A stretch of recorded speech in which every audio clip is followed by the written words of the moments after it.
GDP naik, ringgit mengukuh, pelaburan asing masuk berbilion-bilion. Tapi, apa sebenarnya rakyat dapat? Saya faham sentimen itu. Sebuah negara macam sebuah syarikat. Kalau pelaburan naik, bisnes masuk dan untung naik, barulah syarikat boleh bagi macam-macam manfaat, gaji, bonus dan sebagainya kepada pekerja. Dengan ekonomi yang lebih baik, kerajaan boleh memberikan macam-macam manfaat kepada rakyat Malaysia. Contoh, sumbangan tunai ramah yang memberikan bantuan tunai kepada golongan yang memerlukan. Mereka yang layak boleh menerima sehingga RM2,200 setahun.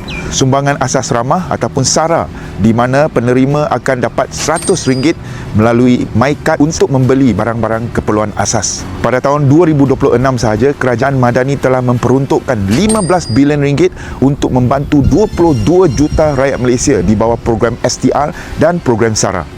Dengan keadaan ekonomi yang lebih stabil, kerajaan juga mampu memberikan subsidi harga minyak kepada rakyat Malaysia. Contohnya, setiap rakyat Malaysia dengan menggunakan MyKad boleh pam minyak RON 95 dengan harga RM1.99 seliter dan minyak diesel dengan harga RM2.10 seliter. Di bawah kementerian saya KUSKOP, kita telah menyediakan dana sehingga RM15 bilion untuk membantu usahawan, para peniaga kecil, penjaja, bukan saja untuk kelangsungan perniagaan, malah untuk membantu mereka mengembangkan perniagaan masing-masing.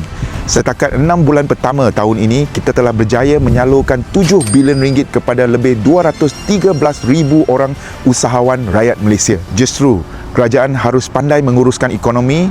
Apabila ada hasilnya, hasil itu disalurkan untuk menjaga kebajikan rakyat dan perniagaan rakyat Malaysia. Ini bukan ikan di laut, ini ikan di dalam perigi. Ini bukan janji di mulut, ini janji yang telah ditepati. Jalan Toy.